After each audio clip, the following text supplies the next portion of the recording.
sitting at a piano, fingers start doing shit, you know. Well, here's a question from Cindy Bobbin Kamar. What inspired you to write a slow song? Yeah. You know, I'm not surprised that people ask these sort of questions, but they're incredibly hard to answer. What inspired something? I didn't write that song or any song really because some particular thing inspired me, and that's what the song's all about. The thing is that ultimately it's a song. It's not an article. You know, it's not a short story. It's not a statement. It's not a manifesto. You know, it's a song, and it's really more about music than it is about words. So when people say, "What's this song about?" they mean what are the lyrics about?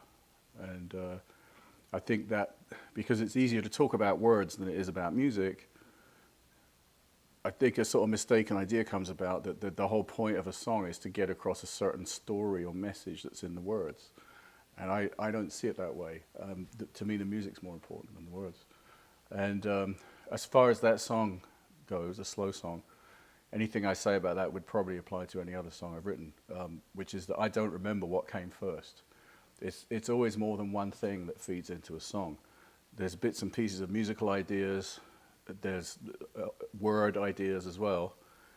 It might be the title of the song that I just think, that would be a good title for a song. And then I think, well, what kind of song would that be?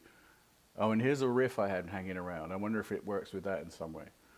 So it's always like putting a jigsaw puzzle together and trying to find bits and pieces that work together and start to take on, start to come alive.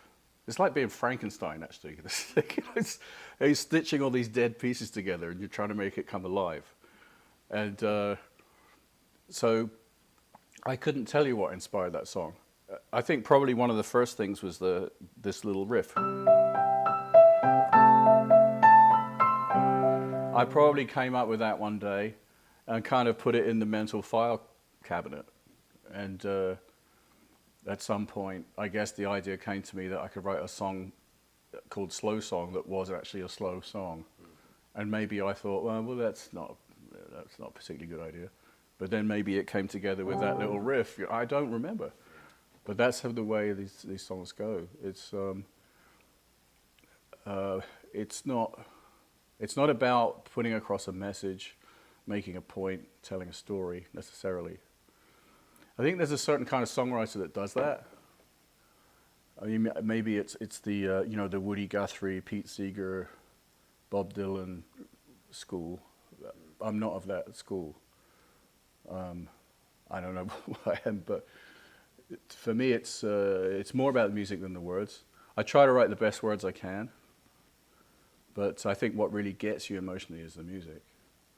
And personally, if I'm listening to music that has words in it, I don't always even notice the words. Does anything ever start with a title, and maybe that's the Yeah, first that's push happened. up? Yeah. Yeah. But that doesn't mean that the song is there. It's like it might be a year goes by before I come up with something that I think, oh, that fits with that title.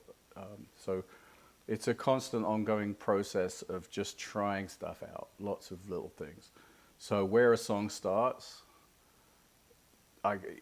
most of the time I don't even know, don't even remember. So there could be versions of it along the way. Oh yeah, definitely. Yeah. Yeah, sometimes I might scrap a whole lyric. I've done that. Scrap the whole lyric to a song and start again. Maybe a year later or something. So I've gotten more and more particular, I think, as I've gotten older. And it used to, in the early days, it was more like I had an idea, I just kind of worked it out, and that was it. Record it, put it out. And in some cases, those songs still hold up, and I think they're still good. In other cases, they make me cringe. I'm not going to say which is which, because if people love them, then they're great. I'm happy with that. Amazing. And if they hate them, well, there's nothing I can do about that either. Perfect.